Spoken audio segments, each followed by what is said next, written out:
Thank you so much. Ladies and gentlemen, with this we are heading towards our next session, Dialogue of the Titans, which revolves around the topic of the big hardware push. This session, ladies and gentlemen, for this session, we have tech pioneer Dr. Ajay Chaudhary ji, commonly known as the father of the nation and father of Indian hardware, father of Indian hardware, along with Mr. Samir Kochar, Chairman SKOCH. I request Dr. Ajay Chaudhary ji and Samir Kochar sir to kindly join us on the stage, please. Ladies and gentlemen, Dr. Ajay Chaudhary co-founded HCL in 1976 with a dream of using the microprocessor and changing the world. Today, HCL is valued $50 billion and he has played a significant role in the establishment of electronic industry in India. His book, Just Aspire, captures the transformation of Indian IT industry as closely watched by him. He dreams of making India Atmanirbhar from designing to manufacturing. How to make India Atmanirbhar in electronics from design to manufacturing is what the core of this conversation between Mr. Samir Kochar and Padma Bhushan Dr. Ajay Chaudhary. Sir, I request you to kindly begin the session. Thank you and welcome Ajay. Ajay has been a friend, philosopher and guide for as long as maybe 4 decades for me now.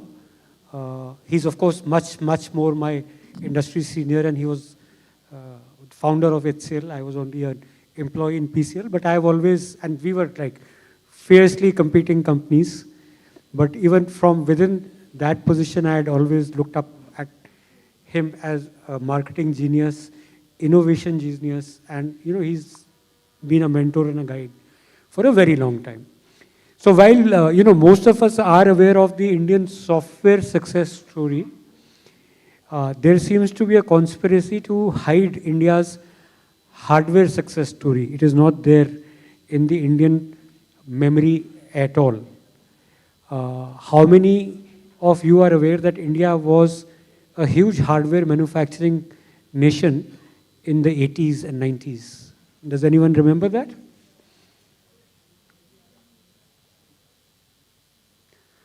See, the public memory is very short, and that's why the job of reform historian, and that is the reason why we chose Ajay to come and talk to us today, to talk about how actually the software industry came out of the hardware industry. So Ajay, going back to the 80s, there were a lot of firsts in India.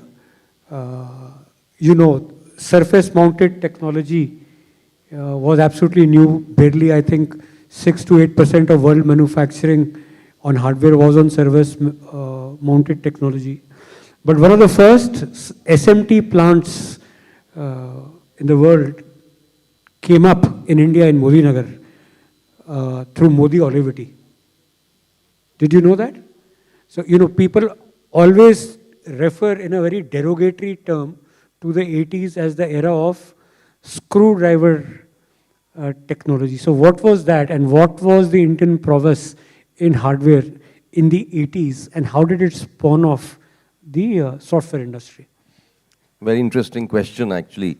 I have written about it a little bit in the past, but as you rightly say, people don't remember. The real revolution in hardware started to happen in the 70s. And HCL was born in 1976. And at that time, import of technology was banned. So you could not import pretty much anything. So the whole idea at that stage was to take the microprocessor and design your own computer, which is really what we did. And our first computer, which came out in 1977-78, was at the same time as when Apple created its first PC. So it's not something that people know about, but since we were a small nation, underdeveloped, people never recognized what we did those days. And the product was literally designed ground up. We designed everything ourselves, the motherboard, the cards, everything was designed by us. The operating system, the relational database, everything was written and designed by us, ground up. And the whole issue is that particular time, imports were just not allowed so. When IBM left the country, we had to really step in very fast to actually fill the void. And we redeveloped our product with a data entry machine to actually make the customers familiar with the way IBM worked. So it's one of those things that we did to actually make the hardware revolution happen. And then after HCL came Wipro and many, many, many other companies. And if you look at the history of software companies, HCL software was born out of HCL hardware. Wipro software was born out of Wipro hardware. Infosys, the founders worked in Patni. They worked in hardware. TCS was Tata Burroughs, and the first order for software which TCS got was from Tata Burroughs. So a lot of history which is unknown to people, that software companies came out of hardware because at that time we had to have incredible capability to actually make a hardware work. And that incredible capability was in electronic design and software. And as we went along, the Unix revolution took place, and due to the Unix revolution, all the hardware companies had phenomenal capability in software. And as a matter of fact, I do remember when we went to the US, we actually took our product to the US, hardware product to the US to sell it there. And we did this in 1979. And we opened a factory in Silicon Valley to start selling hardware because McKinsey came to us and said, guys, you have great capability. Why don't you take this product to the US? And we took it to the US. We got business also. And then suddenly we discovered that we didn't meet one specific criteria of the US government. And as a result, our product could not be delivered, but it was manufactured, it was made, we had business worth close to $50 million.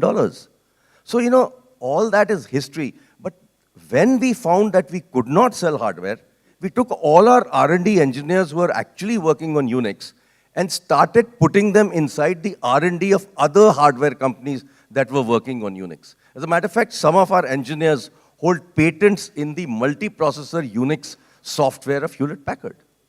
So that's how the evolution of hardware to software took place. So it was a fairly hostile environment to work in then. We had this double whammy of very high import duties, very high excise duties. Computers were considered a luxury product. And at the same time, not only was the Indian government discouraging import, the US government was also discouraging export because they were looking at it as a geopolitical threat. India was a part of, let's say, the communist bloc. So there were actually caps on what capacity of computers can be imported by India and what cannot be. And that is where I think we had to develop our own capability to develop multiprocessing hardware computers and to do our own supercomputer to beat that barrier. Could you just go back to some of that? And what kind of geopolitical hostility was there then? Well, actually, when the software industry started, they had to all apply to import computers. And I remember Narayan Murthy telling me that to get his first computer, it took him 1.5 years. So that's the kind of difficulty there was in importing technology then. And as a result of that, imports were very, very difficult. So we had to develop our own capability. In a manner, it forced us to develop our own capability. Now you look at our space achievements. Why have the space achievements happened? Because there was sheer control from the West to send technology for space. The same thing happened in nuclear. We developed our own capability. And if you saw the launch of the moon shot that we did last year, did you notice something? That there was not a single IIT engineer out there. They were all nice, simple engineers who had come from other colleges, who created this capability. And we created our own technology in space. And today, India is very well recognized in the world that we can do things in space. And as a result of all of this, opening up of space has created more than 500 startups today in space. This is not something that we saw when we started. There was nothing open. The government was pretty closed. And the duties were so high. And then suddenly, in 1999, the government went and signed the WTO and destroyed the electronics industry. Right. Just rolling back to the late 80s, I don't know if you remember the names also. They were very formidable Indian brands of computers. There was HCL, which was number one. There was PCL. There was Zenith. There was Shiva Computers. Microland also had a computer.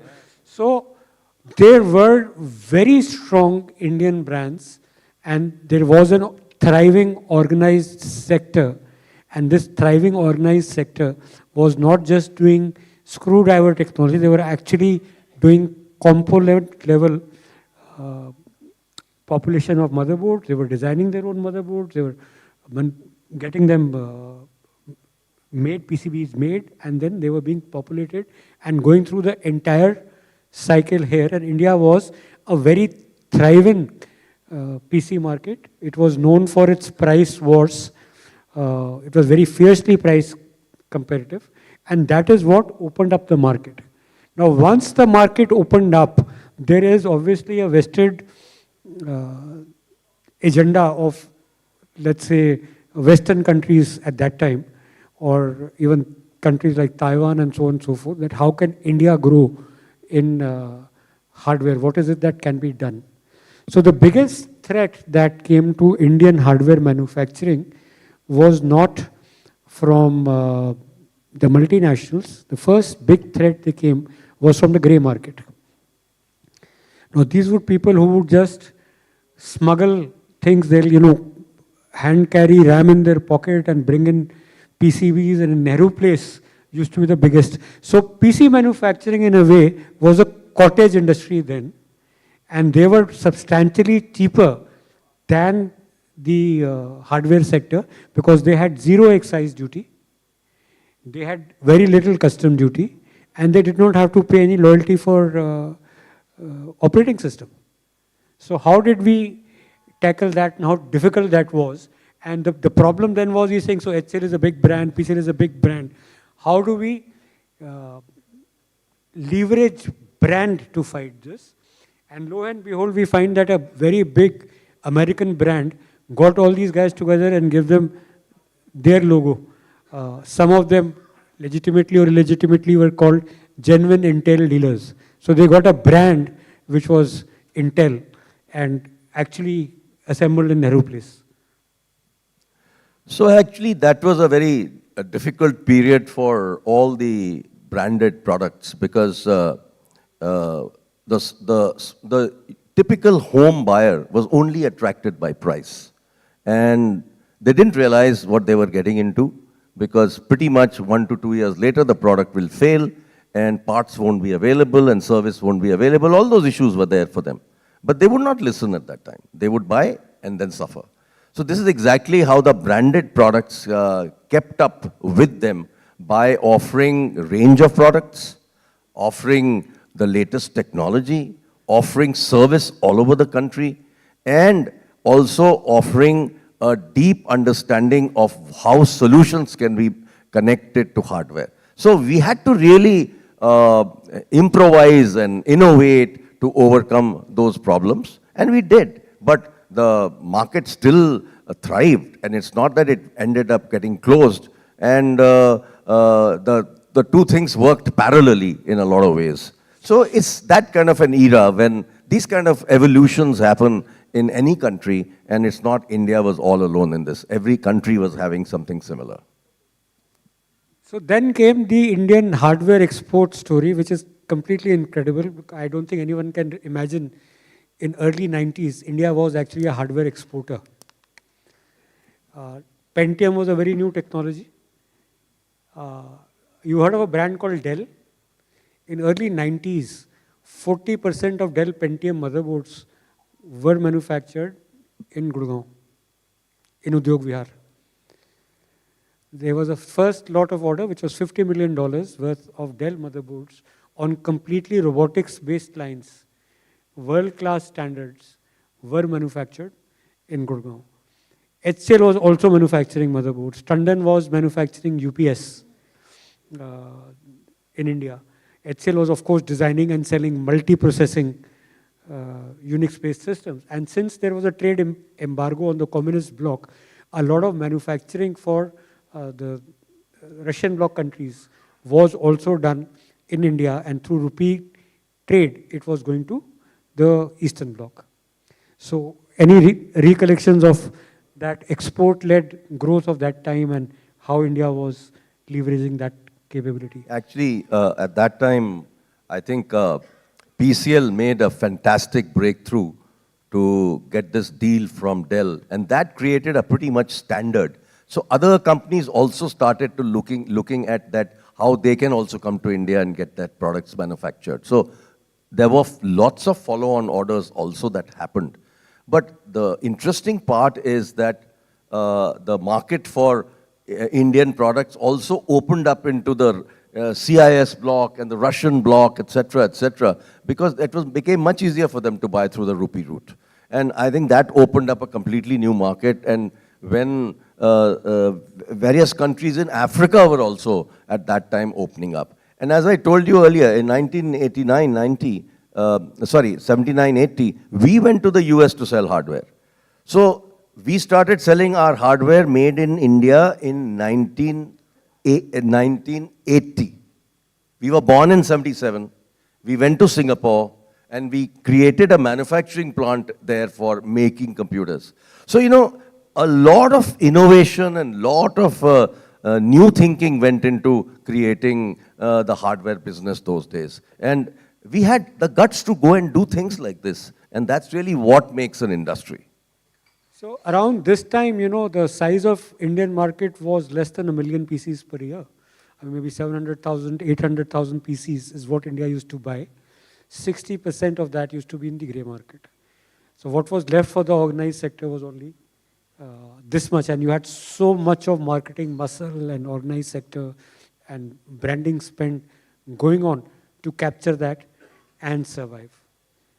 At the same time, we saw emergence of the software industry through the formation of NASSCOM, and around the time, you know, this narrative started floating around that actually China has stolen the hardware march. So what we should do is that we should let China walk away with the hardware and India should do only software. I don't know who does this kind of agenda setting, because hardware and software are completely complementary to each other. But there was a policy choice put in front of the government which had little capacity to understand that there was really no trade-off. People, again, pursuing a Western agenda, went to the government and said, you can either do hardware or you can do software, and no one could explain why. And no one bothered because it was fashionable, it was, and I recall Ajay had gone to meet one of the IT ministers and he was told that there is no hardware story for India, and he was telling to the largest hardware manufacturer in India. Yeah, I went to his house and he said, what would you like to discuss? So I said, we've come from MATE, which was the Association of Hardware Producers.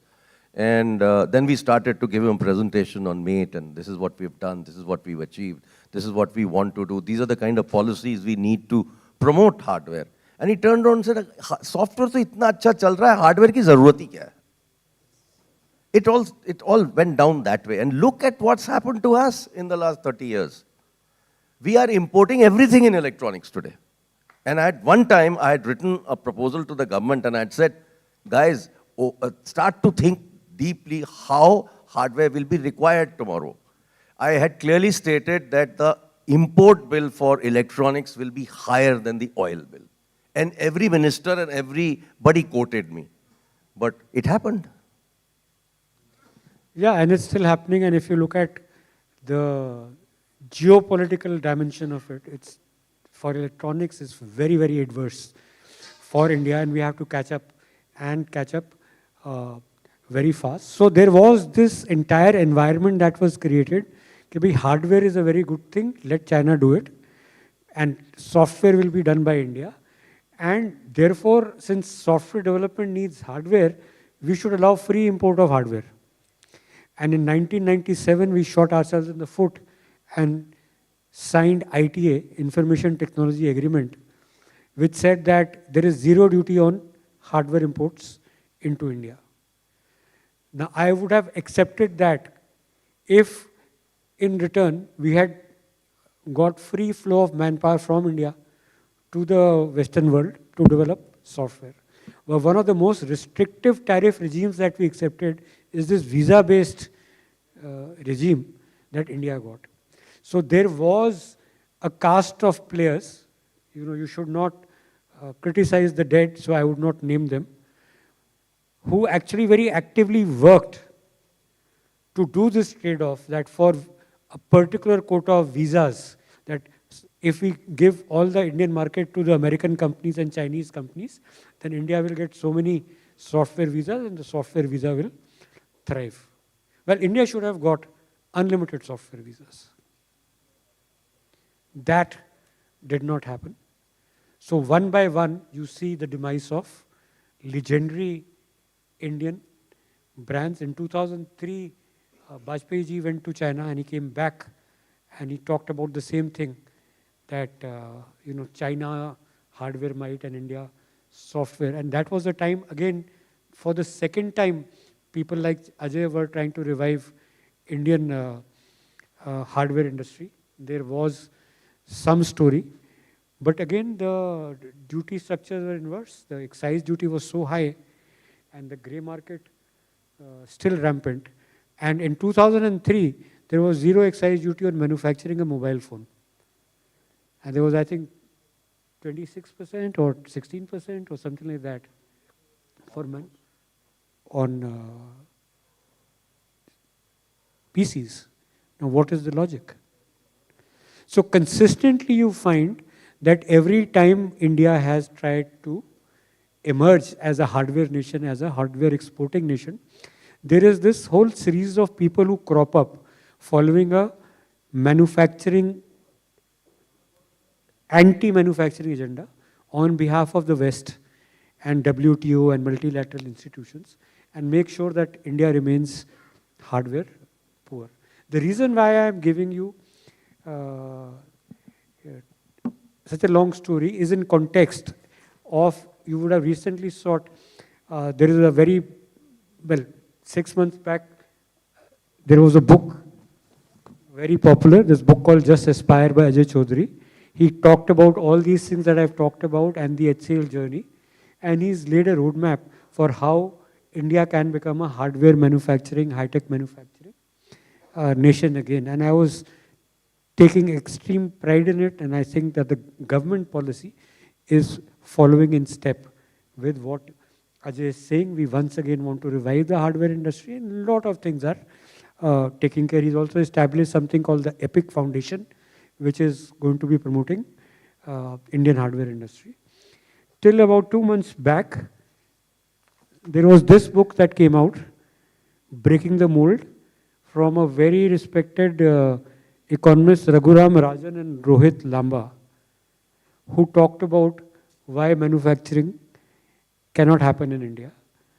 Hardware manufacturing cannot happen in India. Came down heavily on the PLI being given for cell phone manufacturing and for chip fabrications. He is completely oblivious of the fact of the glorious history of the late 80s and early 90s of India's manufacturing prowess. Had he been aware of that, there would not have been such a defeatist attitude on whether India has the design, manufacture, domestic consumption, as well as export story on high-end manufacturing. Even today, if you look at the whole world is moving towards artificial intelligence. Do you know what is the biggest input into artificial intelligence? It's supercomputers. That only 500 of those which are capable of doing artificial intelligence kind of work. Out of those 500, How many are there in India? Maybe 3 or 4. And are they accessible? They may be in meteorological department or stat. So if somebody wants to do AI or LLM kind of work in India, there is no compute capacity available. There was a time when India made its own supercomputer under CDAC to fight Cray. There was a time when the cheapest cost of landline was in India because India was manufacturing its own PABXs, EPABXs in C. PC's multiprocessing power was possibly the cheapest in India, working on open operating systems like Unix, unlike the proprietary systems that everybody else was selling. So we have a glorious history of design, manufacture, export of hardware. And he's saying that we don't have a history. I mean, whatever Ajay said in his book, he said exactly the opposite in his book. And since it's a lit fest, so while we celebrate a book, we also have the liberty to critique the other. And may I just add one point here, which I think people forget to look at. If you look at NASSCOM figures for exports of software, it says $250 billion. Absolutely amazing story. But within the 250 billion is sitting a figure of $39 billion, which is R&D and engineering exports. This R&D and engineering exports came out of the hardware capability of HCL, Wipro, and then Infosys got into it, TCS got into it. This 39 billion is also including all the global competence centers that are here that are designing hardware. As a matter of fact, most people don't know that 30-40% of Intel's processors are designed in India. Okay, the same goes for Broadcom, the same goes for Cisco, the same goes for many of these GCCs that are in India. So that 39 billion only shows the transfer price of the global companies. It doesn't show the market price. If you actually look at the market price of our design and engineering capability, it is 100 billion. We ourselves don't know. And this is something nobody has pointed out. No newspaper or media has talked about it, that we have the capability of exporting $100 billion worth of VLSI design, engineering design, embedded systems. All of this is hardware. And this is something that we don't know because it's hidden inside the NASSCOM agenda. Okay, so I have been telling the government, this is our capability. Why can't we use this capability to design for India rather than just leave it for exports? And to be able to do this, what Ajay is saying, 39 billion to 100 billion, it's a big gap. And this 39 billion is, by the way, not coming to India or Indian companies, it's going to the global competence centers of the same company. So there is a profit transfer. It's not all IP sits there. And the balance 100 billion also sits there. And to be able to design and manufacture all these things in India, what do we need? Anyone knows what we need? We need a silicon fab. It is a strategic, important thing for India to have its own fabrication unit for chips and VLSIs. We've tried for 40 years to bring fab into India. For the first time, the current government has succeeded. And there is a fab being set up in India. The cost of getting that done is obviously enormous. You have to give a lot of incentive to a fab company to come to such a late entrant in the game where everybody and his neighbor has already got fab. And that incentive, which is going to make India an electronic export powerhouse, is what is analyzed and criticized in this book. So I don't know with what kind of a fistful of salt you take that. So instead of that, the remedy that is being proposed is that India should become from agricultural economy or primary economy to services economy. Let's just leapfrog. Let's not do manufacturing at all. And then we say that we have actually two areas where we can be successful. One area is what is defined as incremental innovation. We cannot innovate, but we can incrementally innovate. Incremental innovation is like you take pharmaceutical industry and you take a patent and you tweak the process and you make a generic medicine. So India is very good at doing that. So we can pick up IP from the West, we can tweak it and we can incrementally innovate on that. And that's what we are very good at doing. He says India is not good at innovation. What about UPI? What about Aadhaar? What about all the spaceships that we're doing? What about atomic energy? What about the green energy? I mean, you can give innumerable number of examples where India has taken a global lead, is better than the best.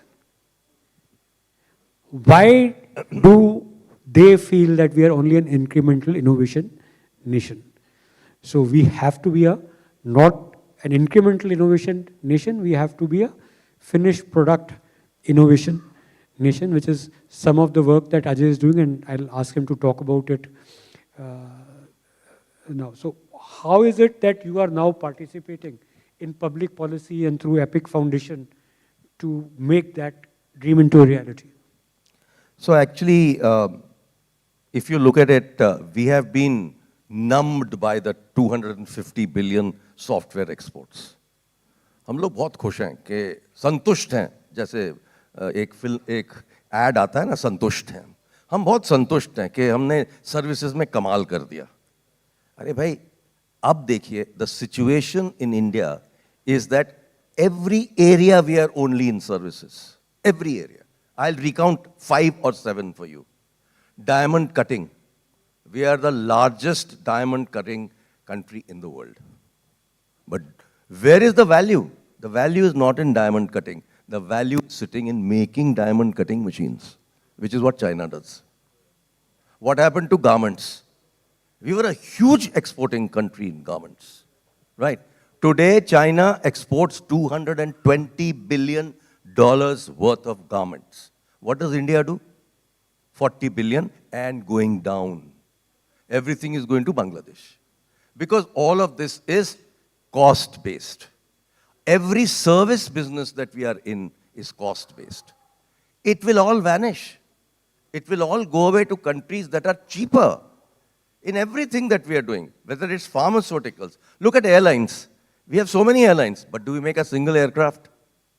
The value is in making aircraft in Boeing and Airbus. It doesn't sit in airline business. Which airline makes money? Very few. So the challenge that India faces is that we say that we should remain in services. I think the direction is totally wrong because we are having headwinds on services. If AI and Chat GPT start attacking the software business, what will happen? No more programming is required. No more, whole bunch of things that are today being done by software services business is no longer required. So, what is still required is lots of hardware. Yeah. So, fundamental issue is that from services, we need to move to a product nation.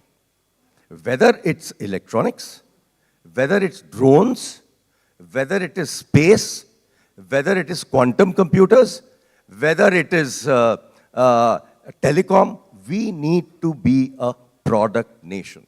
We cannot remain a services nation. If we remain a services nation, we will get destroyed in the next 10 years. So it's a very big question that India needs to face and take action on.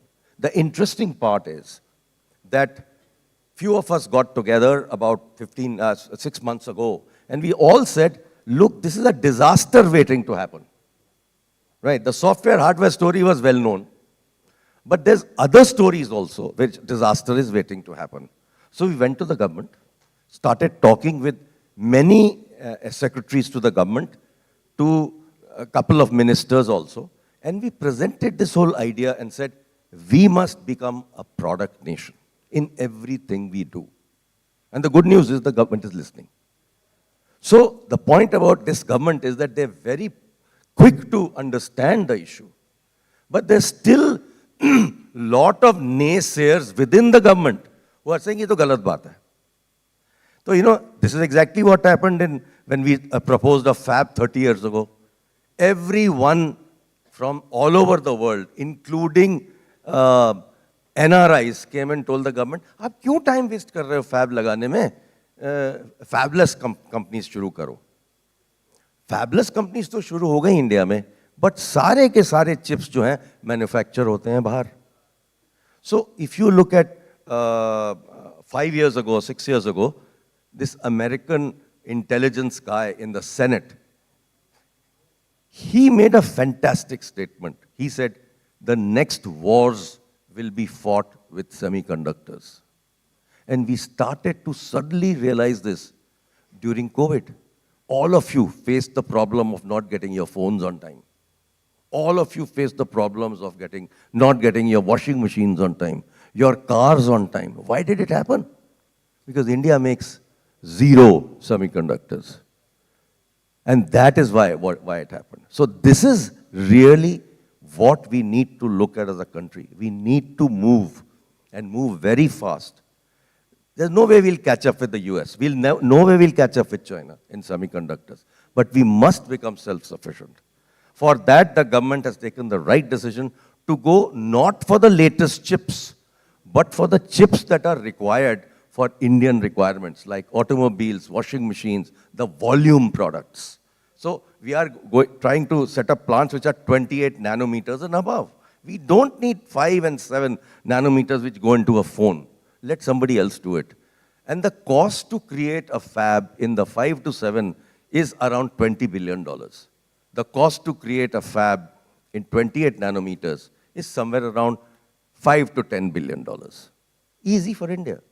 Now, in this particular book, I sort of read some pieces of it, and they criticize the fact that we are giving incentives for semiconductor companies to come to India. Let me explain why that is happening.